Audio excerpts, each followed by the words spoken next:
रूस और यूक्रेन के बीच जारी युद्ध ने दुनिया के बाकी देशों को भी सावधान कर दिया है। कुछ देश रूस के साथ खड़े हैं तो वहीं कुछ यूक्रेन के साथ खड़े नजर आ रहे हैं। ऐसे में यह जानना बेहद जरूरी है कि कौन सा देश सैन्य ताकत में कहां खड़ा है और भारतीय सेना इसमें कौन से स्थान पर है। दरअसल ग्लोबल फायर पावर ने एक लिस्ट जारी की है जिसमें दुनिया के 10 सबसे शक्तिशाली देशों के बारे में बताया गया है। दरअसल ग्लोबल फायर पावर इंडेक्स एक रैंकिंग है जो किसी देश की सैन्य ताकत के विभिन्न पहलुओं को ध्यान में रखकर एक सूची तैयार करता है। इसमें रक्षा बजट, आधुनिक हथियारों और सैनिकों की संख्या समेत कई पहलुओं के आधार पर रैंकिंग तय की जाती है। इस लिस्ट में सबसे पहले स्थान पर है अमेरिका, जो दुनिया का सबसे शक्तिशाली देश है। अमेरिका के पास 14 लाख से ज्यादा सक्रिय सैनिक हैं। इसके साथ ही रिपोर्ट में बताया गया है कि बीते साल 2020 में अमेरिका ने अपने सुरक्षा बजट पर $700 बिलियन खर्च किए हैं। दूसरे नंबर पर वो देश है जो इस वक्त यूक्रेन पर भारी पड़ता दिख रहा है, यानी रूस।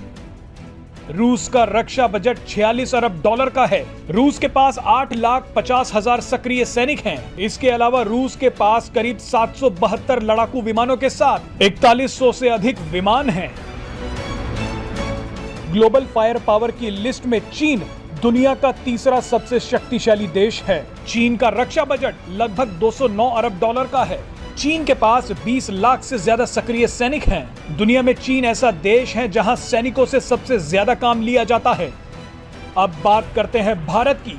भारत को लिस्ट में चौथे स्थान पर रखा गया है। भारत के पास 14 लाख से ज्यादा सक्रिय सैनिक हैं। इसमें सेना के तीनों अंगों के सैनिकों की संख्या शामिल है। इस लिस्ट में चीन भले ही भारत से ऊपर हो, लेकिन कई मोर्चे ऐसे हैं जहां भारत ने चीन को पीछे छोड़ दिया है। आपको जानकर गर्व होगा कि भारत के पास दुनिया की दूसरी सबसे बड़ी पैरामिलिट्री है। वर्तमान में भारत का रक्षा बजट करीब 5.25 लाख करोड़ का है। इस लिस्ट में जापान 5वें नंबर पर है, तो वहीं छठे और 7वें नंबर पर साउथ कोरिया और फ्रांस हैं। 8वें नंबर पर यूनाइटेड किंगडम है, तो वहीं पाकिस्तान को 9वां स्थान मिला है।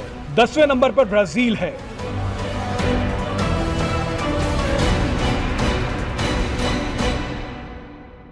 Presenting V News app, available on Google Play and App Store. Download it now.